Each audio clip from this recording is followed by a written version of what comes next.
මල්ලි අද බං මේ පැත්තෙන් ගැටයක් දැම්මා ඊට පස්සේ ගහමනින් කපුවා අතාරින්නේ නැහැ උඹ නෑ යා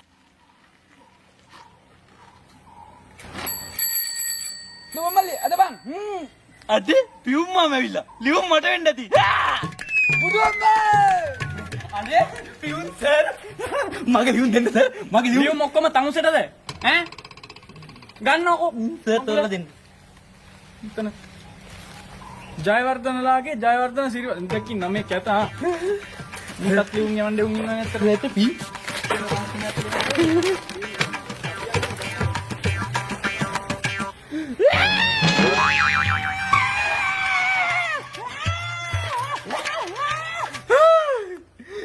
ලොකු පුතා මොකද බෙරිහන් දෙන්නේ? ලියුමක් ඇවිල්ලා තුවර එකටම රට ඉනක් කවන්න නැති ඒක බැලන්නේ සුද්දෙක් එක්ක මොකට හපන්? විවුමක් ආවා කියලා මැරෙන්න ඕනද? ඒක තියෙන්නේ ඉංග්‍රීසි අනිවාර්යෙන් අර සුද්දා වෙලා තියෙන්නේ නතර පයින්ද තේරෙපන්. ඕකනේ කියන්නේ උඹලා ඒ කාලේ ඉගෙන ගත්තා නම් අද ඔහම වෙන්නේ නැහනේ. තොපි දෙන්නෙක් හැදුවට වැඩිය හොඳයි. හිකිලියක් හැදුවා නම්. බිත්තර ටිකක් හරි ගන්න තිබ්බා. තේද්ද?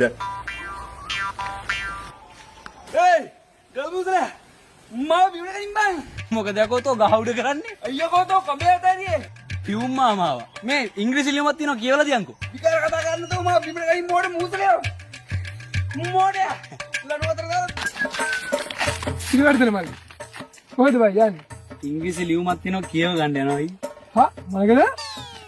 ලියුමක් තියෙනවා කියව ගන්න යනවා ඒක ඇනිත් මැරලාද බං මල්ලි? සිස් ඉංග්‍රීසි ලියුමක් තියෙනවා කියව ගන්න යනවා මල්ලි මේ පද හදන්න එපා කෑවක් වල ගෙවල් වලින් මං ඒ ගෑණි ආශ්‍රය කරනවා කනවා බල මල්ලි එහෙම පද හදන එක හරි නෑ කන් ඇහෙන්නේ කන් ඇහෙන්නේ නැද්ද එහා ගමේ මල ගෙදරකට යනවා අර ගෑණිකේ ආ ඉංග්‍රීසි ලියවද මේ ගණන් කියලා දෙන්න ඊ උගේ තියෙන හරි ඒ මේ උඹ මොකද අද බොන්දේනවා කියලාගේ උඹටත් ගහන්නේ කන් ඇට පැලෙන්න මල්ලි ඈ බලාගනින්කෝ කියවනවා නේද